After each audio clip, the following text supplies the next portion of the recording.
have to take things out round the block once in a while, don't we? Okay. This is a strange tale. It was told to me in part some time ago, and I'd forgotten that I'd heard it. And then I caught up with the rest of the bits of it and managed to put them all together. I believe it was written by an American storyteller, absolute genius. And the first time that I read it, or in parts of it, I recognised the bits, if you see what I mean, that I'd already heard. But I realised that all the bits were in different stories. So where Manly Webb got all these bits from and put them together, I don't know. But lovers of classical opera, and I'm not, will recognise various individual themes between here and the end of the story. This is a thing which is called the False Witch's Cat. Has anybody heard the False Witch's Cat? Oh, good, virgins. Right, then we shall begin. Can you speak up a little, please? I will. Jilly Bettis lived in a house in a hollow in the woods. Jilly wasn't a witch. She was a false witch. Jilly thought that she was a witch, but knew deep in her own heart of hearts that she was not. And the house that she lived in the hollow was ramshackle and broken down, and she basically got it for coercion from the mayor of the town because it was his old parents' place and they didn't want it anymore. He didn't want it anymore, so he gave it to her for maintenance, which she never did. Instead, she preferred skulking around in a stinking cloak. She managed to scrape together a little bit of money by selling love philters and pretending to banish rickets from children and from stopping cows from being barren. Don't know how you do that. Well, I do if you're a bull, but for a long time she lived that way. And she had a cat called Jet. But typical of all false witches, the cat wasn't really black at all. He had a lovely white front and white socks. But every day she'd cover his feet and his chest with grease and then dust him with enough coal dust to make sure he was completely jet black. And she'd kick him and never feed him, so that he grew gaunt and thin. It was so that Jilly could walk round the village, bewitching people and being strange, and saying to farmers, "Oh, what happens if your cattle get lame?" At which the farmer would have to turn around that afternoon and turn up at her little house in the hollow and give her some money for a spell to stop his cattle getting lame. And on the nights of the full moon, she would drive the cat down to the village and she'd make it howl around the houses in hunger. Her gaunt little, scrawny little cat.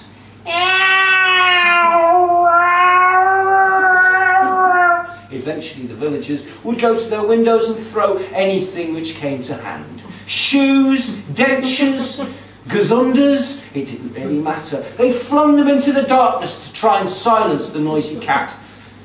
And occasionally, from time to time, they got lucky. Their aim was true.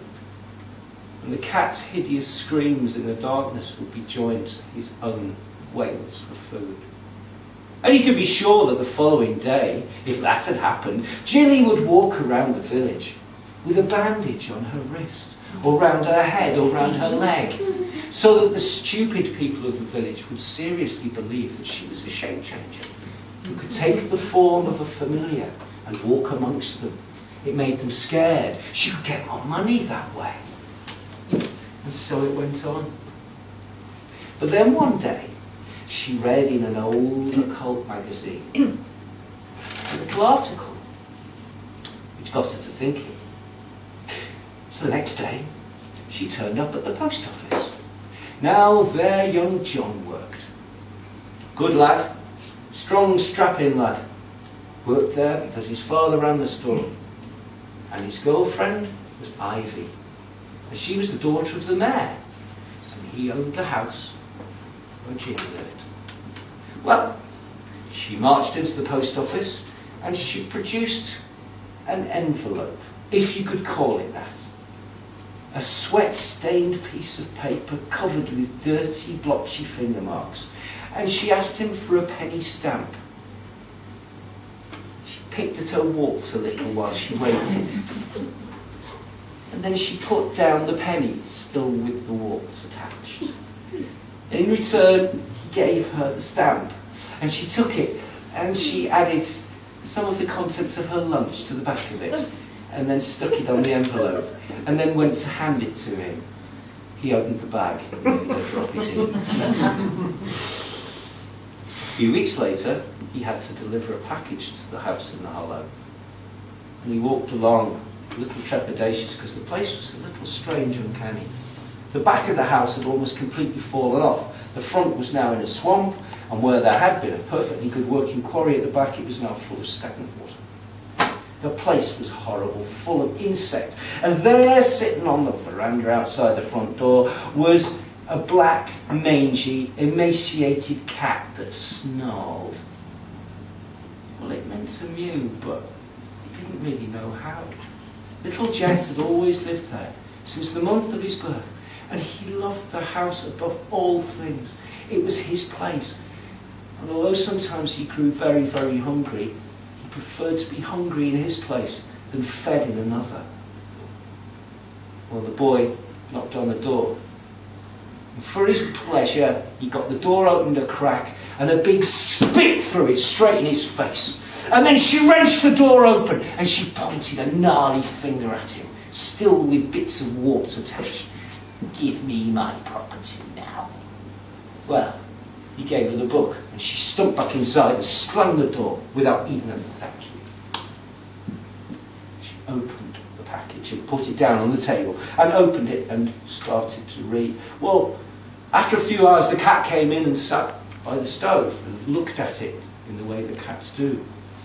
And after a while it moved over a little bit towards her legs and kept staring at the stove, and then it began to mew a little, and she kicked it hard right across the kitchen. "Shut your gab, cat! I'm reading." She carried on reading all night. It nearly reached dawn, when she nearly reached the end of the book, and with a huge cackle, she closed it and said, "That's it!" She went back a few pages and opened. And she looked, and she pointed at the lamp on the table, and she said a few strange, guttural words. Clicked her fingers, and the light went out, though she hadn't blown it. And she said some different guttural words and clicked her fingers, and the light immediately came back on. She screamed a scream that could be heard miles around. "I'm a real witch now! I'll show them. This is nothing to the works I will achieve. Oh, the mischief, the hell I will give them, and the money I will make." Oh, yes, at that point Jet came up. She went to kick it again, and then she thought, no, of course. She reached out, she grabbed the cat, she squeezed it, and she said, "Whoa, now." I know. She looked back a few pages, and she said a few strange guttural words. She pointed at the cat, clicked her fingers, and in that moment, into Jet's head came the strangest thing.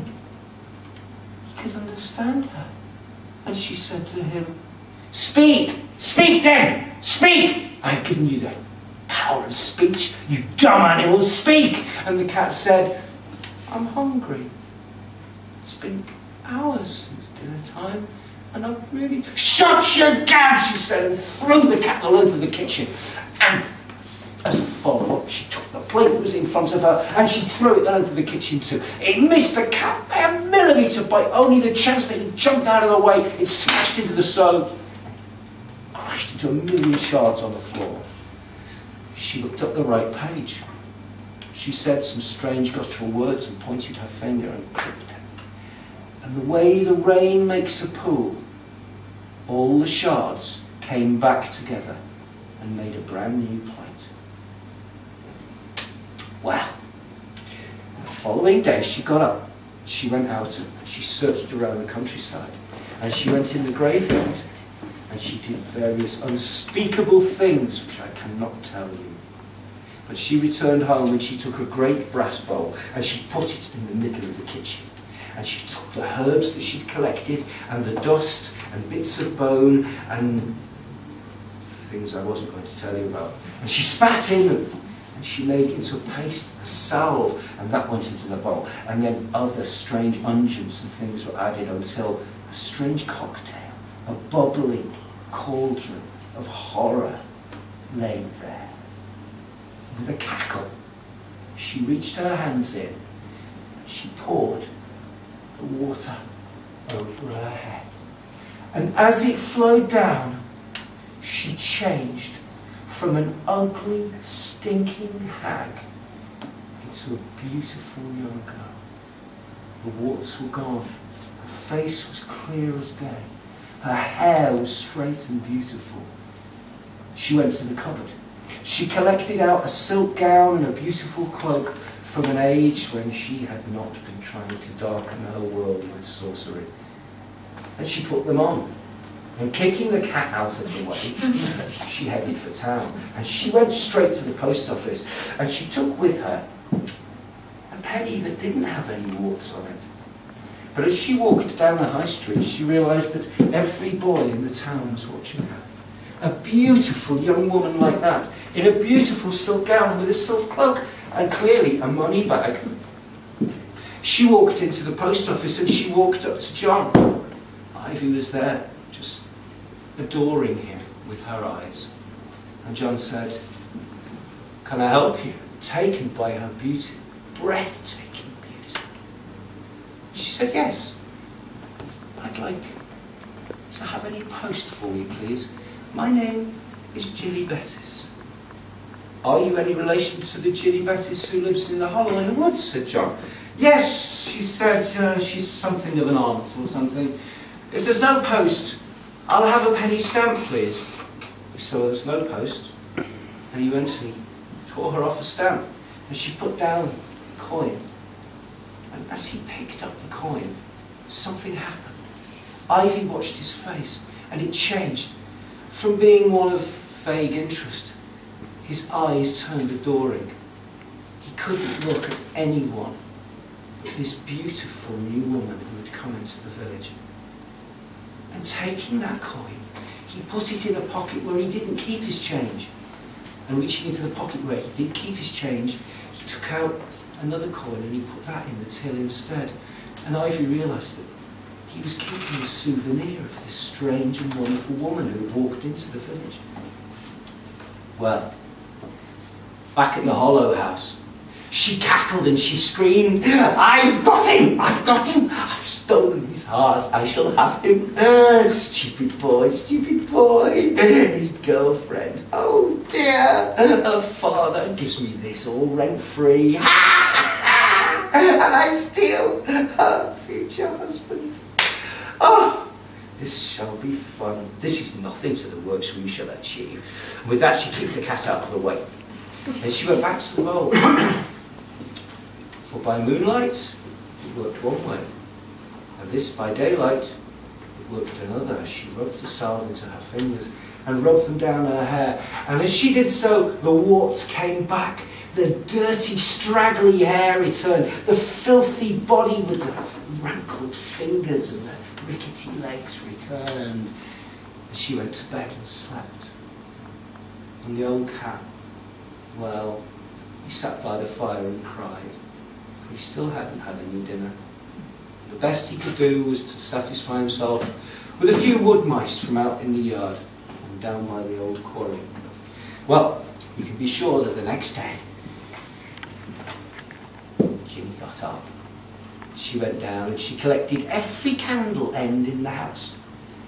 And she put it in a bowl and she heated it up and she made the perfect model of Ivy, complete with flaxen hair made of rope, little blue eyes made of ink, and a little red mouth made by berry juice.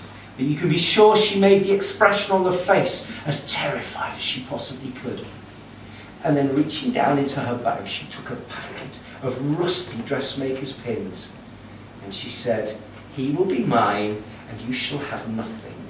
And she pushed the pins to the heart the arms, the legs, the neck. She heard the church bell ringing before she'd finished. You can be sure when she walked into town the next day, there was huge consternation, but she went as the beautiful young woman. She walked into the post office, and there was John. And he jumped up to see her like this. But she wasn't looking at him. She wasn't listening to him. She was listening to the gossip of the people in the village. And they were saying, isn't it strange about Ivy, that she should be taken so sick so quickly? How that should happen overnight? A fine, strong, upstanding girl, so in love. How can this be? Well, Ginny said, can I go and see the little girl? Perhaps if I could just look upon her. And she did. And the old mare was sat by her bed holding her hand and crying, and she patted his shoulder and said, I'm sure it'll be all right. She will recover, I'm sure. But stay with her and be well. And with that she left. And the little girl got worse and worse and worse. The old woman went back to the cottage. I shall have him, and she shall die. I have heard that tomorrow he is to take her in his jaunting car. The doctor says it'll be all right for the pleasures of the open world, the fresh air. She's going to die, and he shall be mine. Well, the following day, the cat sat on the step. He'd still not been fed, but he loved his house. He kept thinking about how things had changed and the way his world had whirled. He had friends. John and Ivy were his friends. They, of all the people in the village, didn't throw things at him at the night. They would feed him, or leave him something under the boardwalk so he could have something to nibble in the darkness. So it was. The next day, John took Ivy out in the jaunting car, and they went to drive around the district. And Ginny read in her book. And she took a piece of paper and she drew a map, and she drew a dotted line exactly where she wanted him to drive. And it went all around the countryside, but it always came back to the back of the quarry at the back of her house. After a while, she stepped out and looked over, and there the jaunting car was. And she set off to walk towards it. But in that instant, she made the biggest mistake of her life. She left the door ajar like that much. Cats can get through a gap smaller than that. And this one did. And he went in, and he thought about the way that he'd been treated. And though he could speak, all he could mutter was regrets. And although he could cry still as a cat, the cries that he made now in human speech were just ones of wailing as he wrung his paws in despair, for he knew she would leave him. Once she had John, the house would fall down. He would have no home. And he thought that maybe I could collect some food from the village during the day and bring it back to eat. And he knew in his heart it wasn't to be. And he thought long and hard, and his philosophy came back to him. I'd prefer to be hungry here than feed elsewhere. With that, he thought about it, and he jumped up on the table, and he got hold of the corner of the book, and he dragged it to the edge of the table, and he pushed it off, and it fell on the floor. And he jumped down, and he got hold of a piece of the cover, and more retriever than cat. He pulled it over towards the door, clawed it open, dragged it across the yard to where it was soft and nasty swamp, and he dug a hole in the ground. And he pushed the book in, and he pushed the soil over. And then he thought about it. And he remembered something that the witch had said. Something that all witches will tell you. That wherever there be a witch, all mirrors must be covered. For if they see truth in beauty, then they will die. The cat began to run, and he ran across to the jaunting car, and what he saw there shook him. For Ivy, she lay indolent, absolutely away with the fairies. Her eyes rolled in her head, her mouth foamed a little, and she shook. But John himself His dulled expression, he couldn't seem to see properly. His hand shook like someone palsied. And next to him sat Ginny, holding his hand, saying, "Oh, John, I'm only doing what's best for Ivy." And then turning to Ivy said, "Ivy, Ivy dear, your face is so hot and burning. Your hands are on fire. You must go over to the pool and cool them, refresh them. Do go over to the pool, dear. I'm only doing what's best for you, aren't I, John?" And John said, "She's only doing what's best for you, Ivy."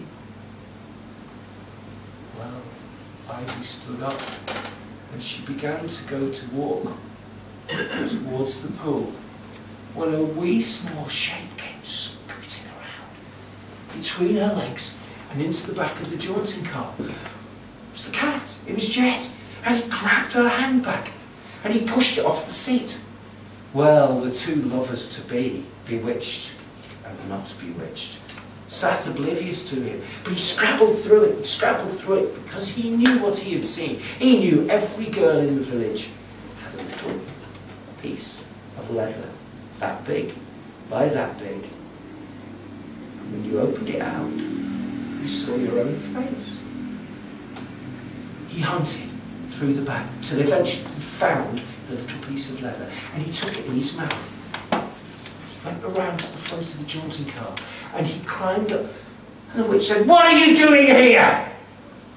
He didn't say a word. He just said, "A present for my mistress." And she opened the little book and she saw her true face. Not the face that she thought she had on, but the face of warts, her horrible hair, her tombstone teeth, her dreadful skin.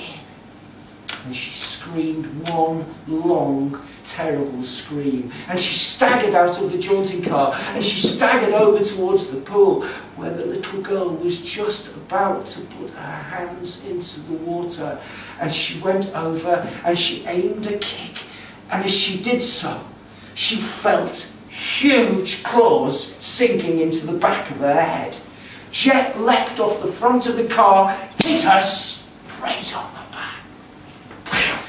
She fell forward with a scream, but it wasn't enough to stop. She fell forward, then she fell forward, and then she rolled off the rocks, still with the cat attached to her head, and she fell into the pool and sank.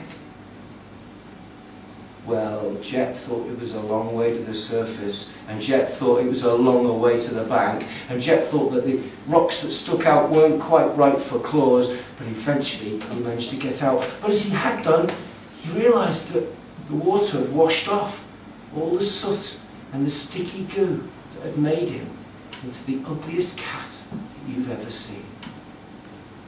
Finding his way back over to the jaunting car, he realised something had changed, for Ivy was now staring at John. "What happened?"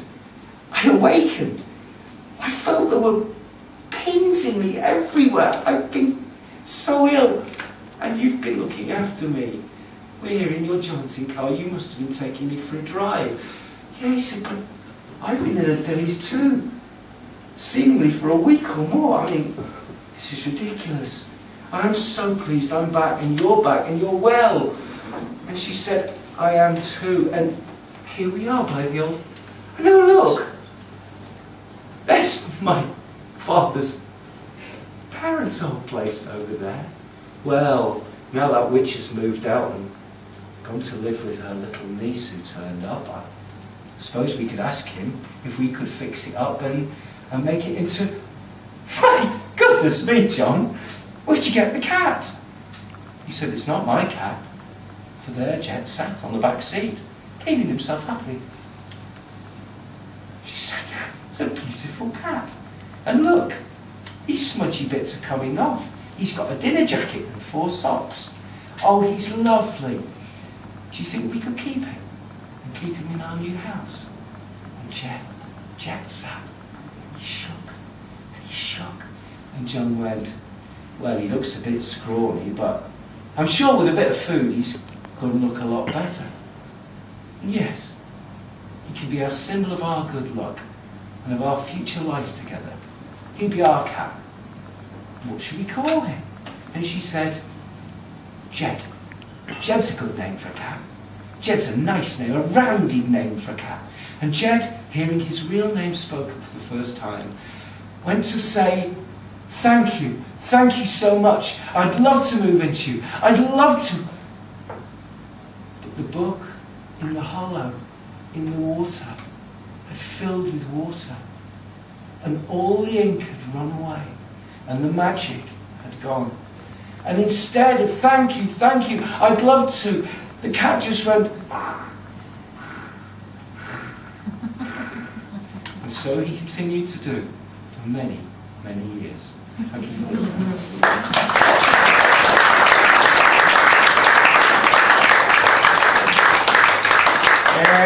That one's copyright, mate, so we can't have away with that one.